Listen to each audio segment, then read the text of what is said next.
Guten Abend, everybody. I'd like to see everybody here. Thank you, TNT Tezza, Sean Donnelly, KH, and everybody else. This one today, I'll warn you a little bit in advance. It's going to be spicy. Again, I don't come up with the questions. You do. But we'll be talking about front-running governments. The amount that has actually been stacked and acquired is insane. We'll look a lot at Bitcoin and alternatives and STRK and 2 decades of supply and the speed of government. And we'll also talk about insurance, term life insurance, whole life insurance, and new stock, and so much more. So let's get into it. This is a big one. I'm going to go really fast because there's like 55 slides to get through, but they're all going to be very good. Promise you that. So let's get into it. This is called Escape the Scam. Dark. It's a bit of a dark title, but there are a lot of scams out there. And of course, not financial advice, just a guy on the internet. And all the questions come from everybody on Patreon. Thank you so much to the whole gang there. Let's get into the first question fast. This is from We Are Satoshi. I was curious to get your thoughts on the slow process of the US SBR, the Strategic Bitcoin Reserve. It feels like Trump is going slow, so slow, his family and other goonies can fill their bags at a cheaper price point. Is there any data to this? And the answer is yes, a lot, in fact. There is a thing called DJT, which is the Trump whatever media company. They just bought $2 billion worth of Bitcoin. A lot of other players, I'm sure, have inside track as to what's going on. But let's talk about two things. One, I agree. But first, you have to understand government moves very, very slowly, and they make a lot of mistakes as they go. So we are moving at the speed of government. The government can't just decide to buy a truckload of Bitcoin overnight. It has to be approved. They have to find money to do so. And I'm hoping they will use some of the tariff money to buy Bitcoin. That would be cool for everybody. And yes, I do believe you're right here that they are filling their boots by front-running it. And so is Saylor and others. And I will talk about the amount of front-running that's happening. It'll blow your mind when you look at the data. Now, Wednesday, this coming Wednesday, in about 3.5 days, there is a big SBR announcement, first of all, from Bitcoin historian. Trump White House is set to release a report on Bitcoin and crypto on Wednesday. And this will be an update on the strategic reserve as to how they will fill the SBR with Bitcoin. And another interesting one from Howard Lutnick. He's the Commerce Secretary. He says the Strategic Bitcoin Reserve will be announced at the Trump White House Summit. Other tokens will be treated positively, but differently. This is massive. Anyway, we don't know what's going to happen. Could be another nothing burger. It could be something big. It could be an announcement that they've already bought some. I don't know. We'll wait and see. But there is crazy accumulation happening. And that is probably because there is a cat out of the bag somewhere. This question will tie into some of the subsequent questions as well, including this next one. So shout out to Vaccinated Pillman. A strange handle. It's been a while since we heard from you. Last post was 7 months ago. James, I followed Invest Answers from near inception and really value the education you've provided, not just in finance, but occasionally health too. Yes, health is wealth. Without health, we are nothing. Remember that. And oftentimes it's too late for people to realize. Anyhow, following your post on Cern Basher's Bitcoin growth curve, I had a 2-part question. Since 2020, the rise in satoshis per MicroStrategy share has been impressive, but as Bitcoin becomes more expensive and capital raises become more measured, do you expect a slowdown in the pace of satoshi accumulation per share? And if so, how do you see the deceleration interacting with the projected Bitcoin price growth through 2030? And will MicroStrategy continue to outperform, or is there a point in where dilution and slower Bitcoin accumulation cap the upside? Well, it has been a crazy 5 years, and people still don't understand what they are doing. It's bonkers. I will spend some time on this because I was the first guy ever on YouTube. My third ever video was talking about MicroStrategy in 2020. Can you believe it? And I was in that trade since September. But let's talk about share accretion. This is the amount of satoshis per share. This is the chart, and it's up 8.68x since inception. So if you had one MicroStrategy share in August 2020, you now have 8.68 times the number of satoshis per share. and the share has gone up an awful lot in price, and it had a huge stock split too. But let's talk about a couple of things that are happening behind the scenes, and it still bewilders everybody out there. Literally, people are still confused by what's happening, and they don't understand the simple game that's going on. First of all, MicroStrategy does nail the biggest IPO of 2025, and they will smash by over $2.5 billion worth of Bitcoin, probably over the weekend or early next week, or maybe last week. I'm not sure exactly when. But this is going to be a very, very big, largest preferred and common equity IPOs in 2025. That's it. Why? Why? Because there's demand for a different type of instrument, credit instrument that pays a better return with more upside. That's it. It's not hard. It's like big Bitcoin is just beating the hell out of fiat, and it's not a fair match at all. Also, the importance of being early. Your point was, can they continue this? Well, if you look at this cool little chart here I covered in a video the other day, it shows you how quickly they got to their first buy was 20,000 Bitcoin. That was a long time ago. So they went from 0 to 20,000 Bitcoin instantaneously. That's now extremely difficult for people to do. And a lot of other companies here are trying to get to that level. Sometimes it takes a long time just to get to 1,000 Bitcoin or 20,000 Bitcoin. And that's MetaPlanet there in green that just got to, or is getting close to 20,000 Bitcoin. So the point is, the importance of being early is always important in such disruptive assets. The other thing as well is, per Global M2, Bitcoin has a long way to cook. This thing is 82% to 87% correlated with a delay, and we have a long way to go, many believe. Also, what's also important, this is where it's going to get a bit crazy. Actually, I'm going to step out for a second because I'm going to talk about how much has been acquired and the level of front running against this hard asset. Okay, this tickles my fancy, as they say. This is mind-blowing. So watch these numbers carefully, because they'll give you the importance of, again, the importance of being early, but this matched against the scarcity of Bitcoin is bonkers. Bonkers, ladies and gentlemen. MicroStrategy has purchased 499,000 Bitcoin since January 2024. That's a year and a half, okay? Bitcoin issuance during the time is 246,150 Bitcoin. He has bought more than double the issuance, okay? His game is to front run the rest of the world before they wake up. And also, don't forget, many people around the world do not have the ability to buy Bitcoin or even a Bitcoin ETF like BlackRock iBit or something. This is their only exposure to Bitcoin. So they have all of that demand. And then there's now demand for all their preferreds, which I'll get into. But let's look at the hardness first. I'm going to show you two hardness reminders, which will put things in perspective. Everybody, play the long game on this Bitcoin thing because it's special. I put together a little table of the amount of Bitcoin mined per epoch. Every epoch is about 4 years, okay? So far, epoch 5 is what we're in right now. 656,000 Bitcoin will be mined. Saylor has 608,000 Bitcoin. He's basically bought nearly all of the epoch 5 supply. And since January, he's bought 500,000. And there's only 439,000 Bitcoin left to be mined during this epoch. He basically bought a lot more than all is left to be mined.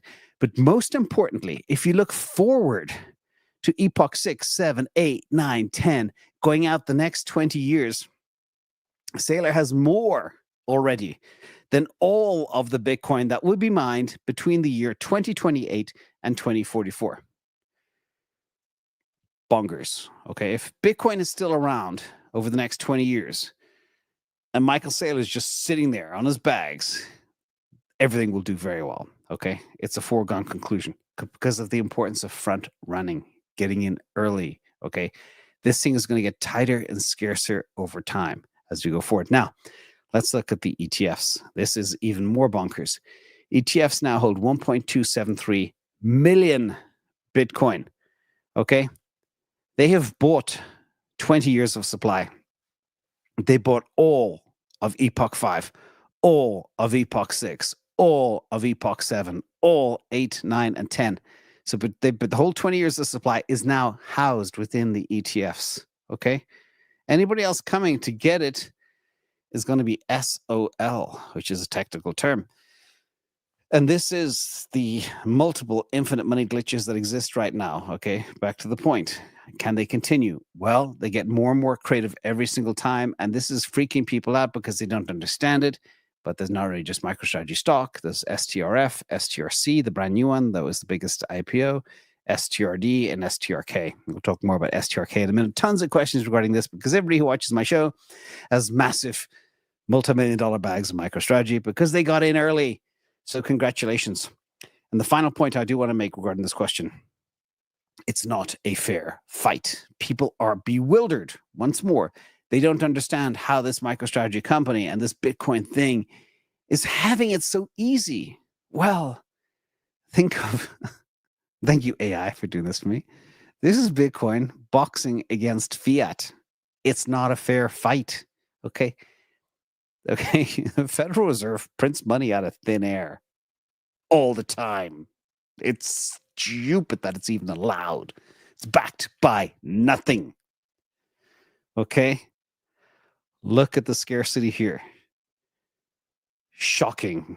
Anybody who has no Bitcoin and doesn't understand anything about Bitcoin but can read a simple table of numbers that looks at this, they'll get it and they will get exposure. So send this little table to your friends and family if they're still confused. Anyway, thank you for the question, but there's more tying to that too.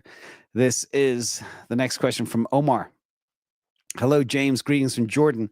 Convince me why I should not switch half my MicroStrategy bag into STRK, which will give me the exposure to Bitcoin growth while paying me through the volatile months and years to come.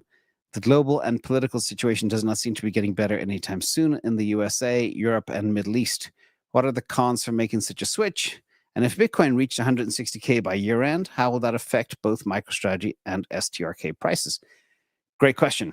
Get this a lot. And it's good that we have the time now to answer it very carefully. First of all, remember, there is less upside in STRK. Okay, MicroStrategy is a common stock. It's turbocharged Bitcoin bet. STRK pays you a steady 8% yearly dividend, but it doesn't benefit from the skyrocketing nature of Bitcoin. And if Bitcoin hits 160K, STRK will barely move, all right?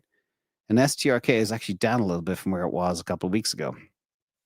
But MicroStrategy could easily surge 50%, maybe even 80%, depending on the short squeezes and other stuff. In addition, when you have the stock, MicroStrategy can redeem STRK, which means buy it back at any time at $100 a share. And if it does, you're out, no matter how high Bitcoin or MicroStrategy goes. STRK also doesn't give you voting rights, so you can't influence major decisions in the company. And it also trades less often. It's harder to sell quickly in a market panic, especially large volumes. In addition, it comes at a cost. It pays you right now about 9.3%.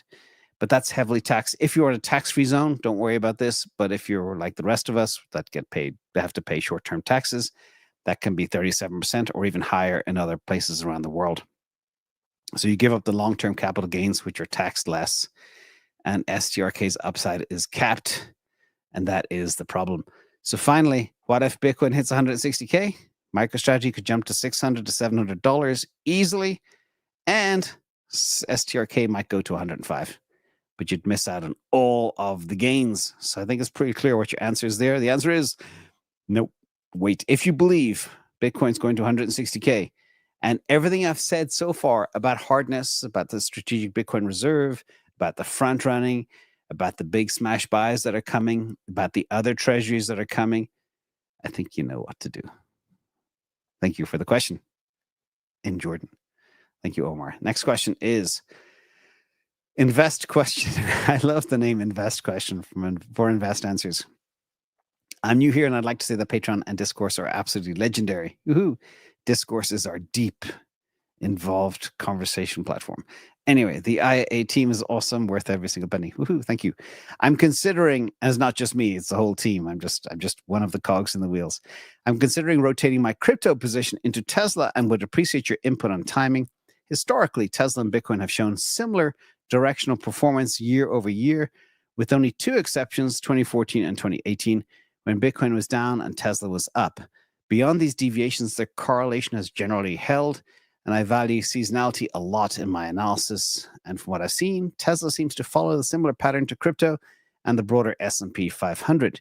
Given this, would it make sense to rotate crypto gains into Tesla towards the end of 2025 if their performance is tied to similar cycles? Should we expect weaknesses in crypto and also affect Tesla? And that said, if Bitcoin cycles continue as they have historically, 2026 could be a down year for crypto. Since Tesla sometimes mirrors Bitcoin's performance, it may not be wise to rotate into Tesla if it's also poised for underperformance in 2026. Perhaps I'm misinterpreting the seasonality here, but I'd appreciate your thoughts. And I hate to say, the reason I answer your question is I want to guide you, because you are misinterpreting the seasonality. And the best way you determine seasonality is to create a pair chart. Everything is a pair. Remember that. I always say that. Everything is a pair. The fruit. Anyhow, this is the chart of Tesla divided by Bitcoin going back to 2019. Okay? Everywhere you see the big green label, rampage, rampage, rampage, rampage, that's where Tesla goes on a rampage. The opposite is when it goes down. That's when Bitcoin goes on a rampage compared to Tesla. Now, there's a couple of interesting things that fall out of this analysis that I did. One, between 2018 to July 2019, or the whole of 2018, sorry, Tesla smoked Bitcoin. And then July 2019 through August 2020, Tesla smoked Bitcoin. April 21st to September 2020, April 2021 to September 2022, Tesla smoked Bitcoin. January 2023 to September 2023, Tesla smoked Bitcoin. And this is the interesting part. Since March 2024 to today, Tesla and Bitcoin have been flat as a pair. Interesting, as a pair. Okay. And I realize humans sometimes believe the media, etc. But remember also that period from when we fell down to that beautiful, glorious buying opportunity, $106 for Tesla shares, that's what's reflected here. Okay. So remember, when you are good at dip buying, you can do extremely well, but always look at the pair chart to understand exactly what's outperforming and what's not. Now, when you analyze the time going back to 2018, okay, Tesla has outperformed Bitcoin 64.91% of the time from January 1st, 2018 to July 27th, 2025. Okay? So Tesla is no slouch. It has beaten Bitcoin 65% of the time. And Bitcoin's done incredibly well. So first of all, no. If anything, they're actually inversely correlated assets, except for that flat period where they are kind of correlated. But even, we're looking at a 5 or 6 year period here. If you zoom in, there was huge volatility. But overall, flat. Again, the little orange part there, basically from, let me see, March 2024 to today, that pair has not moved, which means you could have held either asset and you wouldn't have won or lost any more than holding either Bitcoin or Tesla. Okay? So people look at a point in time and they hear the media, oh, Tesla's bad, Tesla's down. It's like, there's the answer. Pair chart, it's not. Now, what is most important, and I will spend some time on this, and this ties into a subsequent question, because everybody wants to rotate and position into AI because that's what I'm doing. And that was my plan for a long time. I built 5-year plans around my rotations. Critical. But Tesla is on the cusp of a massive growth wave like the world has never seen before. So forget these growth waves. We're going to go into a whole new level. Tesla AI is scaling. FSD is scaling. Robotaxi is scaling. Energy is scaling. Okay? Optimus V3 is incoming. By the way, if you listen to people like Jordi Visser, his penny just dropped over the weekend with pomp. It's like, we need more energy. The US has a lot of energy capacity, but they waste half because they can't store it. That is going to create infinite demand for, guess what? Yes, megapacks. Boom, that's it. Okay. Tesla is at the center of 4 major S curves, all hitting at the same time. Okay. AI, robotics, autonomy, autonomous vehicles, and energy storage. Boom, boom, boom, boom, boom, boom. They're right in the middle. It couldn't be more perfect. All right. And I know people have EDS, so I'm not even going to go there. But anyway, let's move on to the next question, which also is a little bit related, but then we'll get back to more AI and stuff in a minute. And Google too, by the way. I would love to get some clarity on the following. In your recent rule, do as the real rich do, you wrote, and I do all these investment rules are up to, I think, 72, 73, 74, something like that now. But rich people get richer due to hard assets and compound interest. When your money earns money, and then that money earns more, if you say as dividend stocks, which provide compound interest, are trash, and index funds like the S&P 500, which provide compound interest, should be avoided, then where do we invest to properly get the benefit of compound interest? Great question. And I like the way you think. I did a whole video on how important it is we analyze the last 100 years of stock performance and how important it is. I always talk about being in the top 1% of assets. The research from this video says, scratch that, be in the top 0.3% of assets, or at the very least in the top 3%. But the more you're in the top 0.3%, the more easy this game becomes to escape the matrix and earn financial freedom. Let's talk about this little chart for a second. 3 columns, the top 0.3% of stocks on the left. And I did a whole video on this, so some of you may have seen this chart before, but again, I create so much content every day, it's hard to remember everything. I don't even remember everything myself, to be honest. But out of nearly 30,000 US stocks from 1926 to 2024, only 86 of them over 100 years, 86, less than 100 stocks, accounted for over $16 trillion of wealth creation. Okay? Just 86 names. And the top 1,000 stocks out of 30,000 stocks, the top 3%, generated all the rest of the wealth, which means the remaining 97% absolutely sucked. Okay? They matched the returns of 1-month treasury bills, which means zero net creation. The bottom 97% is death. Excuse my little death imagery there. It's death. Do not be in that bottom 97%. Okay, in fact, the bottom 50% of stocks will lose you money. They will not make you money. They will lose you money. It's like as bad as crypto.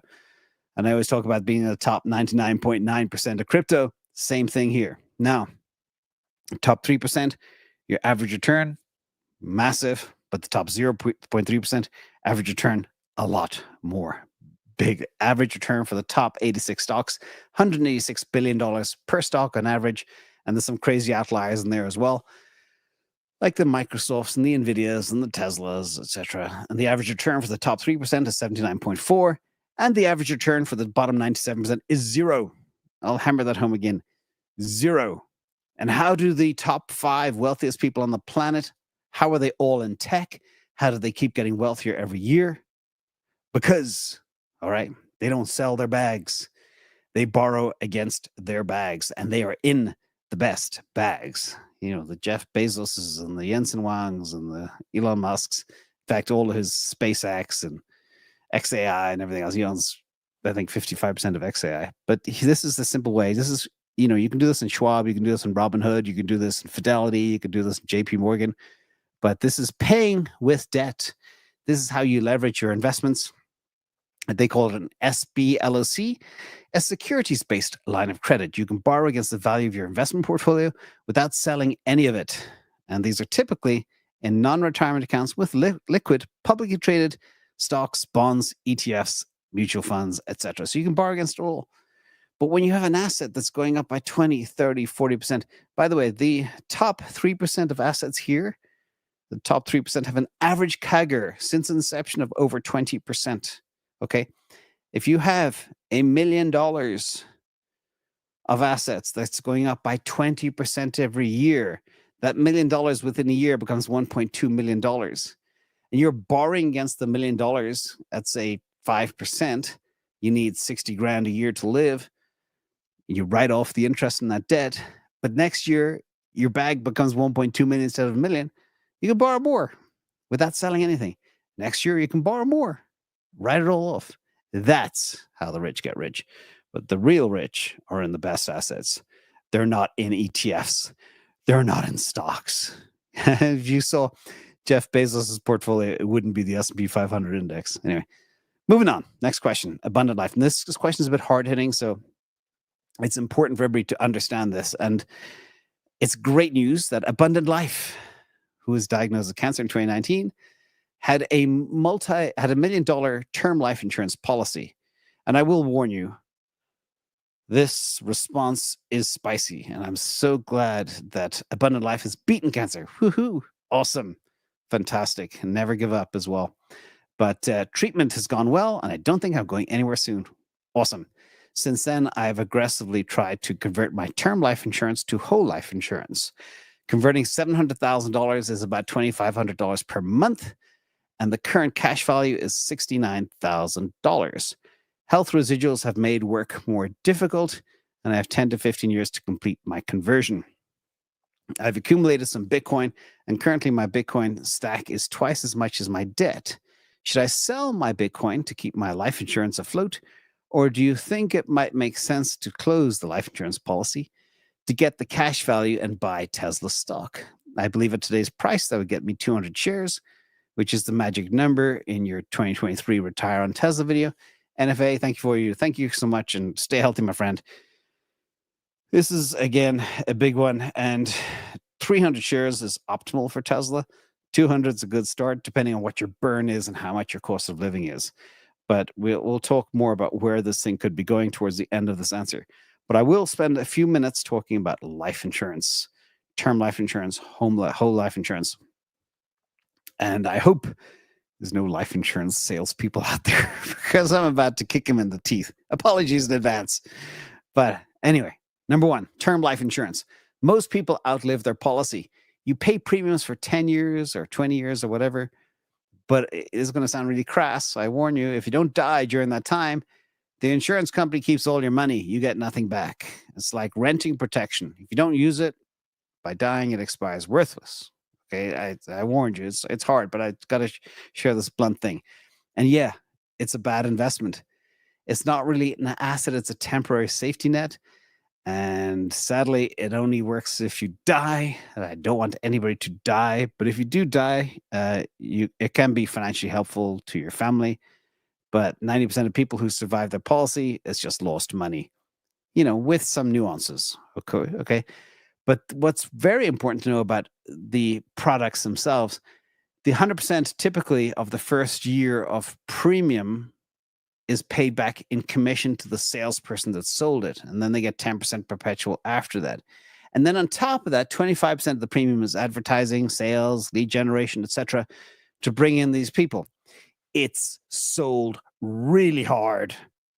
Remember that. If it's sold hard, remember. Let's talk about the other one, whole life insurance. You're thinking about converting term to whole life. It's sold as an investment, but it's a bad one. Okay, returns in reality are typically 2% per year. Fiat is debasing at 14%. 2%, you're going to drown fast, okay? And the horrible thing is you're locked in. And they beat the hell out of you if you even consider leaving. You're penalized for leaving the product, okay? It's marketed as a way to build guaranteed cash value. But cash is trash, all right? It takes 10 years just to break even, meaning if you cancel early, you lose money. Packed with hidden fees, commissions, the agent gets 80 to 100%, not 100% like term life, of your first year's premium. And these things are rarely disclosed, everybody. Rarely disclosed. Bottom line, okay, if you have some very, very high income estate planning cases, maybe you can find a situation where it's a good outcome to protect your loved ones. I don't know. But it's oversold, it's overpriced, it underperforms compared to simple other assets, etc., that are out there. And there might be tax benefits and stuff. I don't know. It depends where you are. But the point is, okay, I've always said this since 2021. If it's shilled hard, it's probably a scam. Okay, good stuff sells itself. If term life insurance and whole life insurance was good, people would seek it out and find it themselves, and they'd buy it online direct. Instead, there's an army of salespeople pushing this down people's throats. Okay, now I'm going to break down your situation. And again, this is what I would do in your situation, assuming, you've beaten cancer and now you're planning for your future. And congratulations again. But again, this is not financial advice and it's not life insurance advice by no stretch. But you got 4 options. 1, you keep paying your life insurance, continue paying $2,500 a month. You keep $700 death benefit if you pass early. I don't want that to happen ever to anybody, but it sounds like you're past, you beat cancer. And downside is you cost 300 to 450K, poor cash value, major cash burden. Basically, you lose any upside of having that money and it strains your finances. Second, sell Bitcoin to pay premiums, sell half your Bitcoin. You are trading an explosive growth asset for a very low return of insurance. At the very beginning, I talked about the hardness of Bitcoin. It's only going to go up, all right? There will be downturns, but over time, it will go up. Option 3, you surrender the policy, you buy 200 Tesla shares. Cash out 69K from the policy, buy these shares, keep your full Bitcoin stack, and yeah, you lose your 700K death benefit, but it matches your beliefs and it unlocks the Tesla upside, which will be bonkers. I'll talk about that in a minute too. And hybrid is you downsize the policy and buy Tesla, you sell some of your Bitcoin, but you get lukewarm, growth, whatever, cost saving. That's kind of like a yellow option. I definitely think if I was you, I'd do number 3. Now, another recap of this to make sure everything's completely clear. And again, what I would do, I believe life insurance is a scam, all forms. And I expect massive upside from Bitcoin and Tesla. Okay. They are the 2 things that I have been focused on since day 1 of this channel. You surrender the policy, get the 200 shares, 69K, keep your Bitcoin untouched, free 30K a year in cash flow. And optionally, if you are worried about, don't know what interest rate your debt is at, you could sell a quarter of your Bitcoin bag to eliminate your debt. So that would be the game plan. And again, for everybody out there, that's what I would do. And that's how I view the situation. Hope you stay healthy, my friend. Thank you. Superdro. Hi, James. Your channel has been an invaluable resource for me. Thank you and the team for all you do. I have exit strategy for this Bitcoin bull run. I plan to collar my positions, which means sell a call and buy a put. Once TABI gets dark orange, that's the top and bottom indicator. Nice. I like the way you think, and I love colors. But I still don't have a rotation strategy. I want to invest in AI, but not sure how to rotate into it and what trading strategy from the AI suite I should use. My goal is now to grow my account to 100K. I'm also considering using margin, but want to learn how to use it properly. Thank you. We'll talk more a little bit about margin and the use of margin and other tools. There's other ways to hedge crypto too. We'll talk about that in a second as well. Let's talk about the importance of rotation and where we're going next. Again, the all-in pods, share this now for the 3rd time. Their choices for balancing risk and reward, and the AI, ASI, which is artificial superintelligence, and the AGI, artificial general intelligence winners. We have Kevin, NVIDIA 1, Tesla 2, Tesla number 1 for Jason, Tesla number 1 for Shamath, Google number 1 for Dave, and Tesla number 2 for Dave, and Tesla number 1 for the Rain Man, David Sachs. So that's the first part. The other thing is AGI is coming. Some people argue it's even here. This is from the CEO of Deepmind, which is part Google shop. AGI is the most important technology ever invented. By the way, when I say that, that means everything, like fire from caveman and wheels and steam engines and internet and who knows what. But more and more people are finally realizing that AGI is the most important technology probably that's ever going to be invented. So in some sense, it's rational to be doing that. He's talking about how Meta's spending so much in trying to build an AI team because the first team failed. But my point is we will never, ever, ever live through a moment in our lives like this again. Okay, we are on the cusp of the world changing in the most radical way forever. There's no putting the AGI genie back in the bottle, okay? This thing will empower bots. This will empower vehicles, drones, everything, factories, all right? It's here. It's not fully reflected yet in the markets, but the market's going to go bonkers. A couple of slides on that in a second. So you have the suite. So first of all, the rotation model is for you. You're trying to build a bag. A simple example here In 2 years of rotation using this bag of HIMS, MicroStrategy, Trade Desk, Tesla, and NVIDIA, your bag, if you just held 100 shares of each of these, it would 2.2x. If you rotated, you'd 13.3x. So get familiar with this tool. It's so important. Second, I will take a second on this because from the earnings call on Tesla, everybody thought, oh, Optimus was delayed and dead and everything else. As we learned yesterday on the X takeover event, that is not the case. And I knew Elon was sandbagging on purpose on the call. He wants to keep a lid on price. But at this X takeover event, talking with an intimate group of Tesla fanboys, he mentioned a couple of things. And I'm just going to go through I'm going to do probably a detailed video on it if people are interested, because it's mind-blowing. But he talks about how V3, they were planning to build 5,000 of V2 Optimus bots. But they discovered they need a better bot, and they have designed a better bot. So rather than build 5,000 of these things and scrap them version 2s, they're going straight to version 3. And that's what they're planning to scale and ramp production at scale in 2026, which is 5 months from now when it begins. And the whole thing is a complete redesign. Almost nothing stays the same. You have one of the version 2 ones now handing out popcorn with a very dexterous hand in the cafe in LA, which has cars a mile down the road trying to get into it. Bonkers success. That's the first part. Let's look at some numbers, because that's really what I care about. Is Optimus V3. They believe they could scale to 1 billion robots annually. This will take time. This could take 10 years. Could take 5 years. I'm not sure. But the unit cost at scale could be $30,000 per bot. And they could do 1 billion. That'd be 30 trillion in revenue per year and 10,000 profit per bot. Also, hardware profits is 10,000. That should be the software profits, I think, is 10,000. So basically, when you add all of this together, and he talks about how Tesla could be a $25 trillion market cap. If you add in these numbers together, it's a lot more. You basically have $25-30 trillion of revenue, and the typical revenue multiple is 6 to 10x revenue. So you could be talking about a $180 trillion market cap company. Then the numbers get insane. But even conservatively 25x where we are now, that's a massive return. And that's why I said 4th of July 2024, that's time Tesla would perform Bitcoin. So I'm still anyway.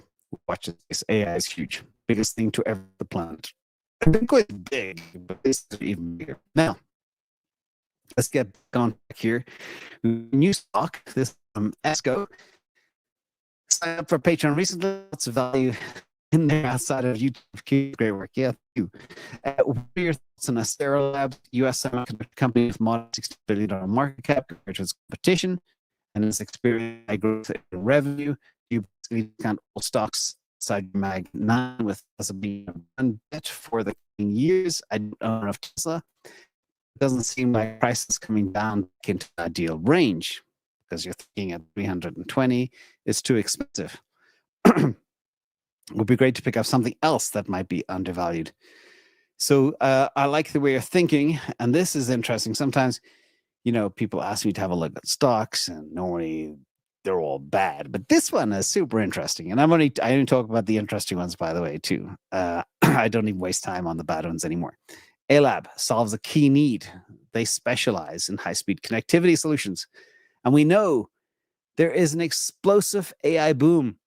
Okay, this is the biggest capital investment in the United States happening right now since railroads in the 1850s. Okay, bigger than telco in the 90s. This is huge. And it's not a bubble, because there's real stuff that's created out of it, this AI. But they build things called, so I don't even understand some of this terminology. I checked out their website. PCLE, retimers, optimal connectivity, fabric switches, cables, all that good stuff, all about data transfer in hyperscaling data centers. That is magical. This is a couple of pictures from Colossus Data Center, which is run by Elon Musk Industries. And you can see all of these connectors and cables. I mean, There must be a billion miles of wires there. Each one of these is what, Cat 6 or maybe even faster cable. And that's what they're behind. And there's infinite demand for exactly what they make and how they connect stuff. The financials also look incredibly good. Revenue is growing. They just eclipsed $150 million in revenue, and they're profitable already. And they got tons of cash and no debt. So absolutely sweet look there. Problem is, this is, wow, wrong chart. Click. They are getting to looking pretty strong. So I like things that are kind of cheap, but right now where they are, the market is reflecting their value. But look how volatile that is. So this one has now made it to my 300 magic green watch list, and I will keep an eye on it. But right now it's at ATR level 5.5 at about $122. All-time high is about 145. Could it come down? Yeah. Could it go break 145? Yeah. But I want more upside here. Again, I want things to double or triple from where we are. If I had seen this question when this stock was down at $80 back in April, I would have said, hells yeah, I'd buy it, but not here at this price. For me, the chart is looking good, but I'd rather buy it on a dip. And everything dips, everything mean reverts. So watch it very carefully. But thank you, Esco. Nice question, nice stock. Next one from Dalmos. Great channel as always. Admire your work ethic and dedication to helping others. Woo. Thank you for that. And yes, that's the mission. I could be on a beach, but Elon isn't, so I'm not either. Anyway, in the last 6 months, I've been intensively using and comparing the top AI chat LLMs. In my opinion, ChatGPT 03 Pro is best. Gemini 2.5 Pro is second, and Grok 4 is third. Google stock is currently at a P of 21, cheapest on the metric of the Mag 7. I think it's undervalued. Can you do a quick analysis of Google? I think it's a strong AI play, along with NVIDIA, Tesla, and Palantir. I agree. But by the way, if you said you've been researching them for 6 months, Grok 4 just came out. So 2 weeks ago, not even. But I will compare a couple of metrics of all the top LLMs and see who wins based on many different benchmarks. First of all, Vellum, Grok wins against Gemini 2.5 Pro. AI Intelligence Index, Grok wins. Humanities Last Exam, Grok wins. GPQA, Grok wins. ARC AGI, Grok wins. AIM, Math Heavy Tests, Grok wins. Live Code Bench, coding, Grok wins. It beats Gemini. So I didn't have time to do ChatGPT, but I know that it beats them too. Okay. But let me talk a bit about what has, as you know from my Patreon posts, Google is on my radar. Okay. If people like, bring you back here, bottom left, Freeberg, if he has Google as number one, Tesla number two, that makes me think, maybe Google does have a secret treasure. But there's a couple of things that give me a little bit of pause, and I'm going to get into them, and I hope I don't offend anybody. But first of all, they do have a lot of strengths, and they have some looming challenges. Okay, you are spot on. Google is undervalued at a P of 21 among the Mag 7. It's a cash machine. It's dominant in search. Nearly 75% of revenue comes from their ads. And Gemini 2.5 Pro is strong in research and speed. I think it does a little bit more tokens than Grok 4's at the current throttle rate. And Google has their own TPU, which give it some hardware independence from NVIDIA. Also good.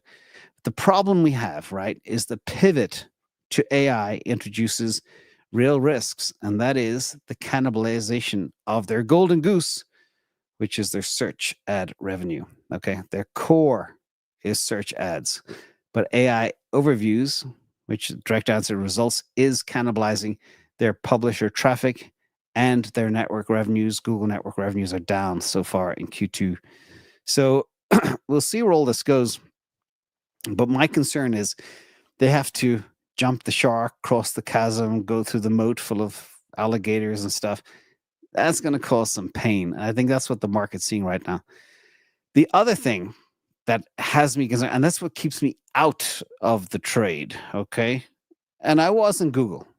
I was in Google for a long, long time. I've been in Google since 2004, 2005. I actually sold all my Google bags. I can't remember if I exited a year ago or a little more. I exited.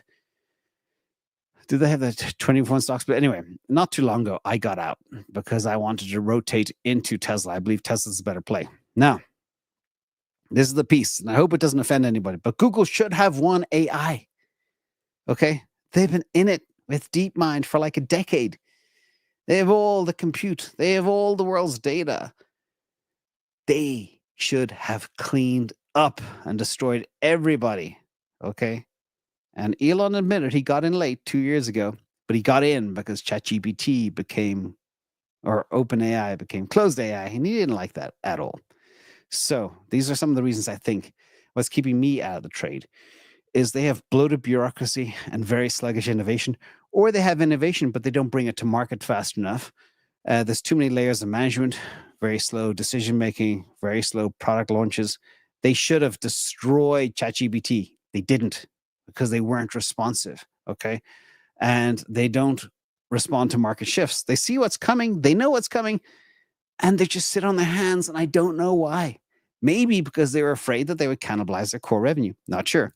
Their ad revenue is already declining. And the two biggest problems, the DEI and woke overreach, I think, has had some level of cultural capture in the business. Sorry for those of you who enjoy wokeness and DEI. I personally don't. I believe in merit. But the emphasis on DEI mandates has led to talent attrition, and they've actually lost some of the good people to Meta. Imagine leaving Google for Zuckerberg. That shows you how bad it is. These are the elements that keep me out of the trade. And Grok has beaten them. Not in a decade, in a matter of months. That's startling. And Grok 4 is just warming up, okay? It's just figuring things out. And it's already better after these guys have been in there for a decade. So that's my take on Google. I think, yes, it's cheap, but cheap is not good. And they have to break some bones. They have to break some eggs to create a new omelet. And that's going to be painful. So that's my take. Next question is from Abo78. I'm wondering if you can have a quick deep dive into trading perps with low leverage versus trading spot with margin. What are the pros and cons from your point of view when swing trading mid to long term? By the way, swing trading is my thing. Call it rotation, swinging, whatever you want. Thank you for you and your team, all the work you guys are putting in every single day. Cheers. Grüezi Alex from Switzerland. Love it.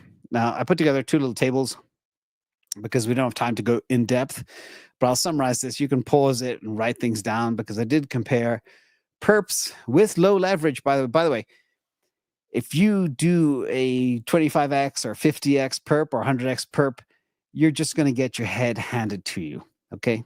You will be hunted. Now, but if you go at 3.3x or 5x, you're a flick. They don't care about you. But the quick takeaways between perps versus spot with margin is use perps for flexibility and use spot for ownership to build a long-term bag. I always talk about 20% trading bag, 80% hodl bag. Spot is your 80% hodl bag on margin, but also include a whole bunch of leaps and stuff.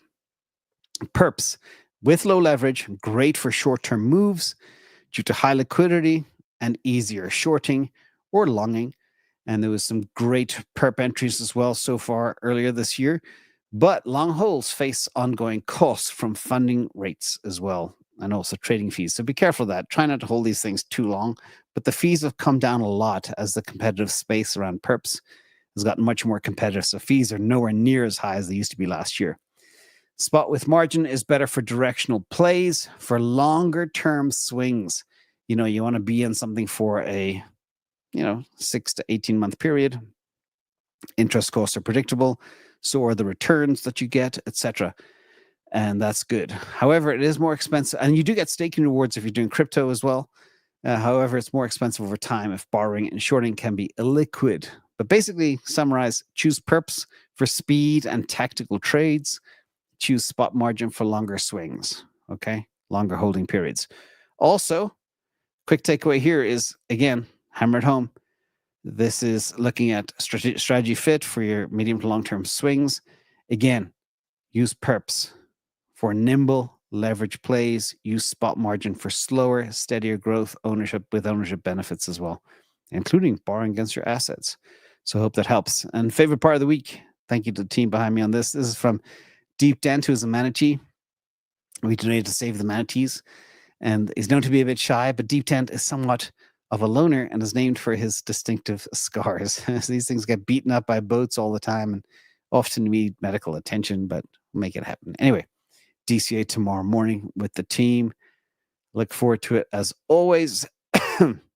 And I hope you like the content. I'm going to do some live questions right now as well. That was a long one, a hard-hitting one called Escape the Scam, but thank you all for coming. All right, let's get into the questions. And again, thank you to the mods in the chat and everybody else out there. Dear medical doctor friend of mine, age 50, invested 90% of his net worth in multifamily rental and real estate and is feeling the squeeze. I got him 60% orange pilled and on a Patreon. What is your NFA, the best way to transition from multifamily real estate into winning assets? This is a big challenge right now. I assume they're probably in the US. If they are in California stuff, we have to wait for mortgage rates to come down. You don't want to sell right now. Check out my Patreon post from yesterday regarding commercial real estate. It is murder. Like stuff like prime office space is selling at $3 a square foot, which is like 25 euros a square meter, which is unheard of. So it is not the time to sell. So we're boxed in, which I hate. But when rates come down, hopefully September, maybe later into this year, there's a lot of stuff that will become very affordable again when people can borrow at good rates, and your cap rates will change as well with that. That's what you have to wait for. If, I debate this all the time in my head. Even if you sell your real estate that has equity in it at a loss, is that equity worth funneling into something that's going to 10x over the next 5 years? Sometimes the calculus says yes, but check all of your impact. If you can write it off, make it tax beneficial, take the cash, whatever's left, plow it into disruption, then do it. But you get a lot more money when the rates come down.